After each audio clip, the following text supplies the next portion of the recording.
डाल्टनगंज पलामू के पावन धरती पर आए हैं। मैं आप सभी जनता की ओर से मैं अपने परम आदरणीय योगी आदित्यनाथ जी के लिए मैं जोरदार ताली लगाने के लिए आप सबों को मैं आग्रह करता हूं और मैं उनके प्रति अपना आभार और अपना उनसे आशीर्वाद लेने के लिए आज इस मंच पर उपस्थित हुआ हूं। सम्मानित मंच को मैं प्रणाम करता हूं क्योंकि समय ज्यादा नहीं है और आज आपका बेटा डाल्टनगंज विधानसभा का प्रत्याशी के रूप में आया है। मैं आप सबों से आशीर्वाद लेने के लिए और आप सबों के प्रति अपना विश्वास और आस्था रखने के लिए इस मंच पर उपस्थित हुआ हूं। आज झारखंड में परिवर्तन की जरूरत है। आज झारखंड में यूपी जैसे राज्य की जरूरत है, यूपी जैसे सरकार की जरूरत है जो झारखंड की स्थिति को बदल सकता है, झारखंड के नौजवानों को रोजगार दे सकता है और झारखंड की माताओं बहनों को सुरक्षा दे सकता है। मैं आप तमाम लोगों की ओर से अपने मुख्य अतिथि अपने महाराज जी को मैं प्रणाम करता हूं, अभिनंदन करता हूं कि आपने हम सबों को बात को सुनने के लिए, हम सबों को कहने के लिए हमारे इस सभा में उपस्थित हुए। मैं अपने ओर से इस मंच पर भारतीय जनता पार्टी के जितने नेता हैं, भारतीय जनता पार्टी के जितने सम्मानित जन हैं, मैं उन सबों को प्रणाम और अभिनंदन करता हूं और डाल्टनगंज विधानसभा के कोने कोने से आए जनता जनार्दन को मैं प्रणाम और अभिनंदन करता हूं कि आप एक कमल का फूल खिलाइए झारखंड में सरकार बनाने के लिए, झारखंड के विकास के लिए, झारखंड को भय मुक्त भ्रष्टाचार को हटाने के लिए और झारखंड की माताओं बहनों के सम्मान के लिए। इसलिए मैं आप सबों से अपील करूंगा कि 13 तारीख को ईवीएम के 2 नंबर पर जाइए और कमल का बटन दबाने के काम करिए और झारखंड में अपना सरकार बनाने के लिए डाल्टनगंज से भी कमल का फूल खिलाने के काम करिए। इसी अपील के साथ क्षेत्र की जनता को प्रणाम करता हूं और मैं आग्रह करता हूं कि 13 तारीख का एक एक वोट भारतीय जनता पार्टी के झोली में डालने के काम करें। सभी को बहुत बहुत बधाई, शुभकामना। जय श्री राम, जय श्री राम। योगी आदित्यनाथ जिंदाबाद, योगी आदित्यनाथ जी जिंदाबाद। बहुत बहुत धन्यवाद, सबों को प्रणाम, जोहार, जय श्री राम। महाराज योगी जी को जय श्री राम, योगी जी को जय श्री राम। और इस सभा में इस क्लस्टर के प्रभारी और उत्तर प्रदेश के परिवहन मंत्री आदरणीय दयाशंकर जी भी उपस्थित हैं। उनका भी मैं हार्दिक अभिनंदन और स्वागत करता हूं। और जिस घड़ी का इंतजार था, आप घंटों से यहाँ बैठे हुए थे। इस सभा के मुख्य अतिथि देश के लोकप्रिय नेता, हिंदू सम्राट, उत्तर प्रदेश के यशस्वी लोकप्रिय मुख्यमंत्री महाराज योगी आदित्यनाथ जी को मैं आमंत्रित करता हूं कि आए और डाल्टनगंज भंडरिया की देवतुल्य जनता को संबोधित करें। आदरणीय योगी आदित्यनाथ जी।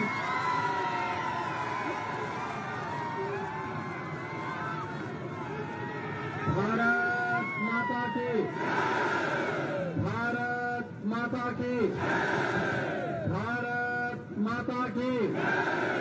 वंदे वंदे वंदे।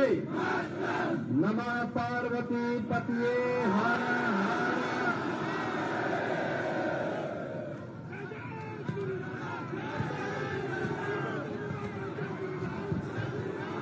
मंच पर उपस्थित उत्तर प्रदेश सरकार के परिवहन मंत्री श्री दयाशंकर सिंह जी, लोकप्रिय सांसद श्री विष्णुदयाल राम जी, भारतीय जनता पार्टी के प्रदेश के उपाध्यक्ष श्री विकास प्रीतम जी,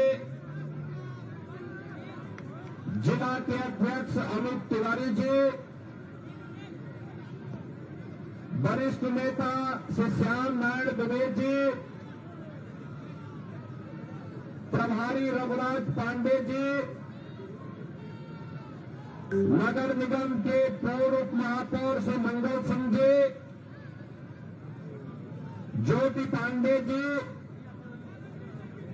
अभिमन्यु तिवारी जी, पूर्व जिलाध्यक्ष विजयानंद पाठक जी और लोकप्रिय विधायक, विधानसभा चुनाव में भारतीय जनता पार्टी के लोकप्रिय प्रत्याशी श्री आलोक चौरसिया जी और भारी संख्या में डाल्टनगंज विधानसभा क्षेत्र में आज की इस चुनावी सभा में उपस्थित डाल्टनगंज के मेरे सभी उपस्थित बहनों और भाइयों, धरती आबा भगवान बिरसा मुंडा की इस पावन धरा को, जिस पावन धरा को देवादिदेव महादेव बाबा बैजनाथ धाम की तब आशीर्वाद प्राप्त है, इसे कोटि कोटि नमन करते हुए मैं आप सबका हृदय से अभिनंदन करता हूं, स्वागत करता हूं।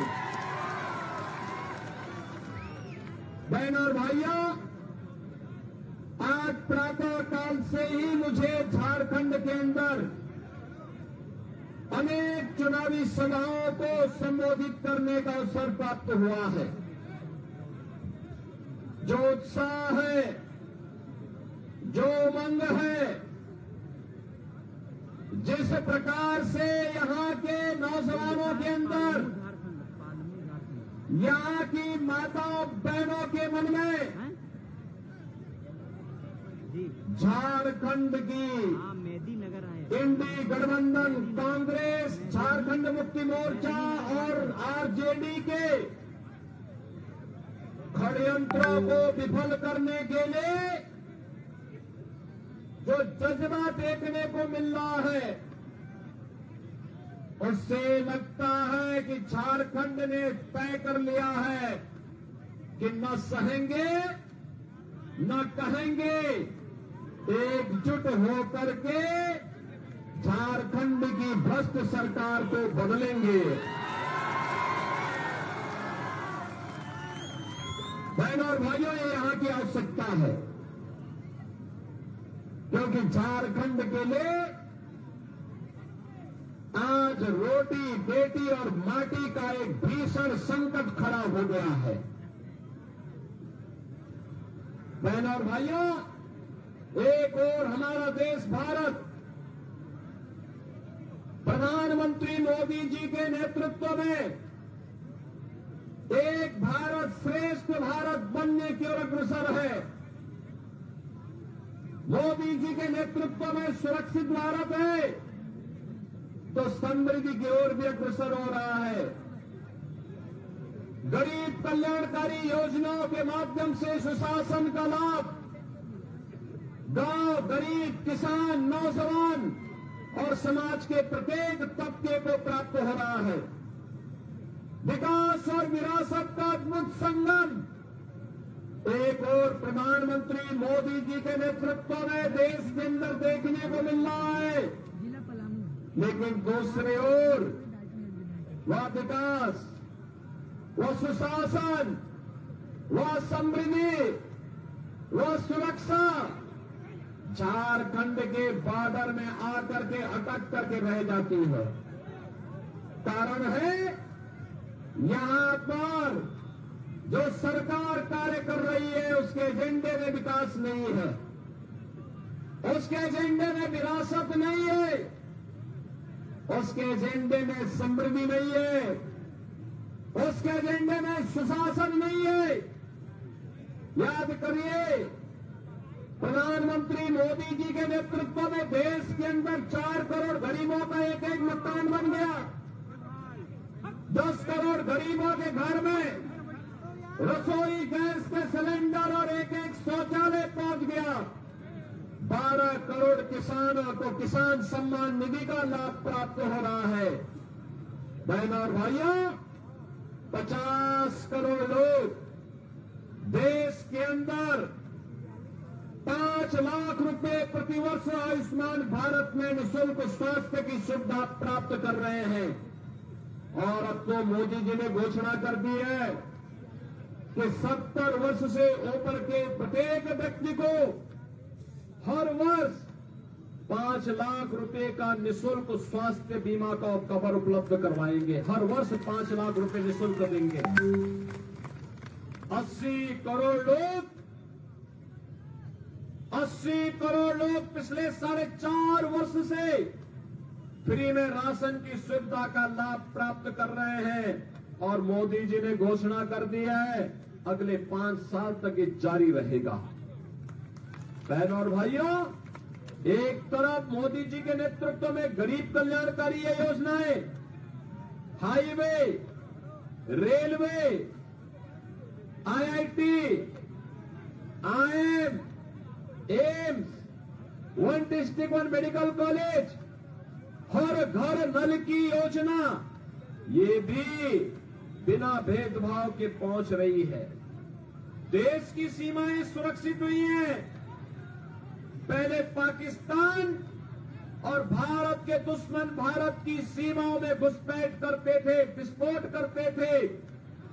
आज ऐसा नहीं है, नया भारत है, छेड़ता नहीं है, लेकिन कोई छेड़ता है तो उसको छोड़ता भी,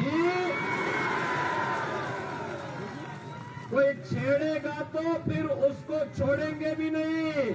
ये नया भारत है और इसीलिए तो मैं कहने के लिए आया हूं, ये रोटी और बेटी का संकट, ये माटी का संकट जो खड़ा किया है कांग्रेस, झारखंड मुक्ति मोर्चा और आरजेडी ने झारखंड के अंदर, इसके लिए आपको अवगत कराना मेरा धर्म बनता है, क्योंकि हमारा तो पड़ोस का रिश्ता है, हमारा तो जन्म जन्मांतर का रिश्ता है। हम लोग तो एक भारत श्रेष्ठ भारत के पथगामी है, अनुगामी है। हम लोगों के लिए महत्वपूर्ण है। बहनों और भाइयों, झारखंड की डेमोग्राफी चेंज की जा रही है।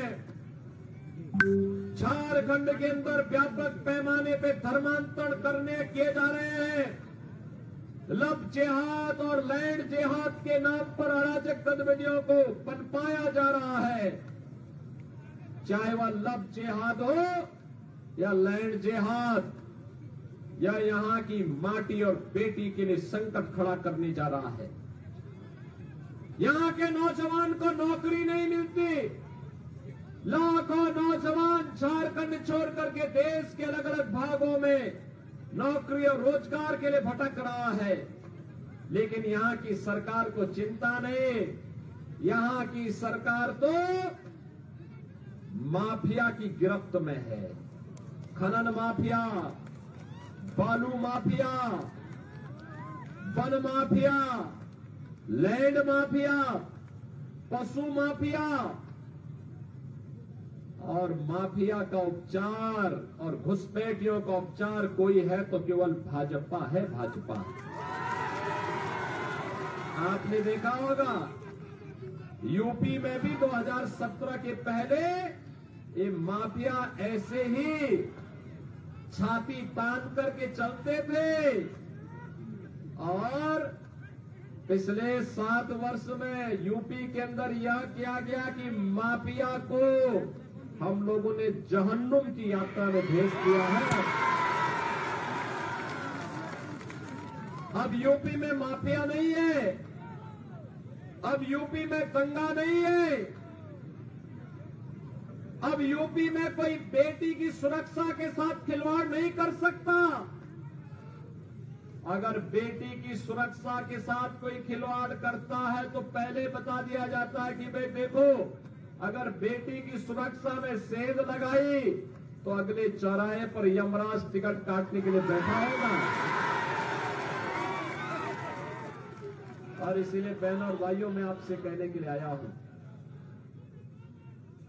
याद करिए, ये कांग्रेस और झारखंड मुक्ति मोर्चा या फिर ये आरजेडी की सरकार केंद्र में भी थी। कांग्रेस को लंबे समय तक शासन करने का अवसर मिला, क्यों नहीं उन्होंने विकास कराया? क्यों नहीं उन्होंने नौकरी दी? क्यों नहीं उन्होंने रोजगार का सृजन किया? एक गरीबों का कल्याण क्यों नहीं किया? आज तो भाजपा कह रही है कि 23 नवंबर को परिणाम आएंगे, कमल खिलेगा। और कमल खिलते ही झारखंड की हर माता के खाते में हर महीने 2100 रुपया जाएगा। भारतीय जनता पार्टी ने कहा है एलपीजी का सिलेंडर 500 रुपए में मिलेगा और साल में 2 मुफ्त में भी उपलब्ध करवाएंगे। भारतीय जनता पार्टी ने कहा है कि बेरोजगार नौजवान को जो ग्रेजुएट और पोस्ट ग्रेजुएट हो हर महीने 2000 रुपया देंगे बेरोजगारी भत्ता के रूप में। सरकार बनते ही पहली कैबिनेट में 1.5 लाख नौजवानों के लिए नौकरी के विज्ञापन जारी हो जाएंगे। और सरकार ने भी घोषणा की है पीएम इंटर्नशिप स्कीम में यहां के नौजवानों की इंटर्नशिप के लिए 5000 रुपये हर महीने उपलब्ध करवाएंगे। बहनों और भाइयों, ये काम कांग्रेस और झारखंड मुक्ति मोर्चा ने क्यों नहीं किया? ये विकास नहीं करा सकते, गरीबों का कल्याण नहीं करा सकते। भाजपा ने तो कहा है आएंगे 21 लाख गरीबों को एक आवास उपलब्ध करवाएंगे। 21 लाख गरीबों को ये काम है, तो गरीबों का हित नहीं कर सकते, बेटी और व्यापारी को सुरक्षा नहीं दे सकते और अयोध्या में राम मंदिर का निर्माण भी नहीं कर सकते।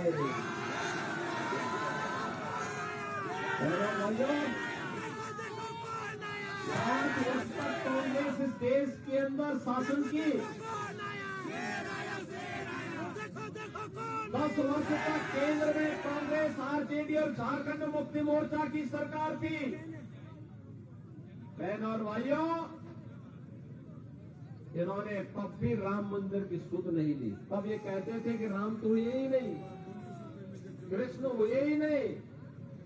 और आज हम कहने के लिए आए हैं मोदी जी को 2014 में आपने प्रधानमंत्री बनाया।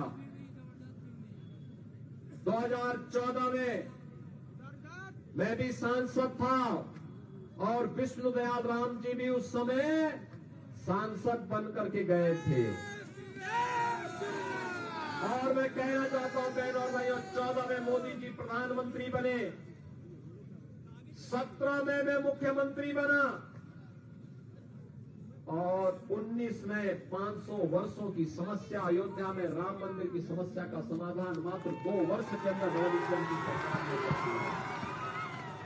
ये डबल इंजन की सरकार का मतलब समस्या का समाधान। कांग्रेस, झारखंड मुक्ति मोर्चा और आरजेडी का मतलब समस्या पैदा करने वाले दल। ये समस्याएं, भाजपा समाधान है। और इसीलिए मैं कहने के लिए आया हूं 500 वर्ष इसलिए इंतजार करने पड़े क्योंकि हम बंटे थे।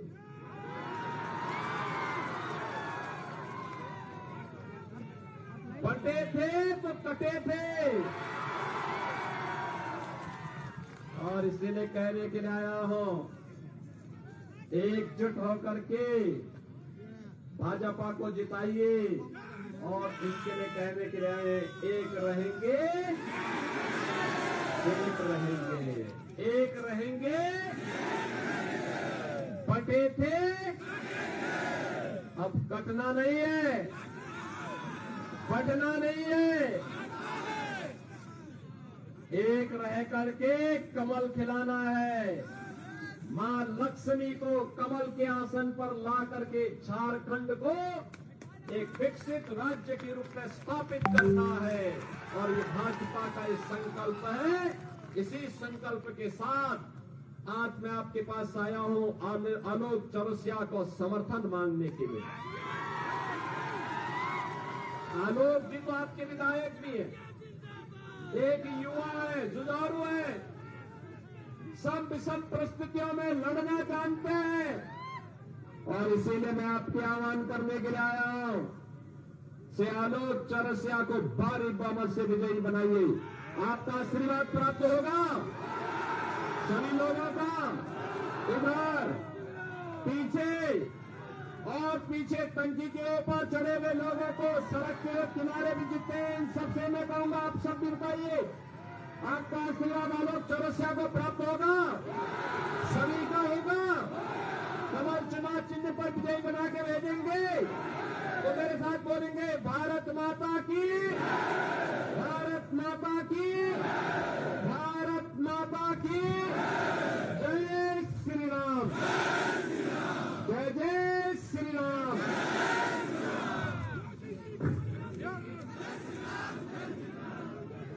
हेलो, बहुत बहुत धन्यवाद महाराज जी। निश्चित रूप से आपके उद्बोधन से हम सभी कार्यकर्ताओं में एक नई ऊर्जा का संचार हुआ है और इस विधानसभा क्षेत्र से कमल का फूल खिलाकर इस राज्य में डबल इंजन की सरकार हम बनाएंगे।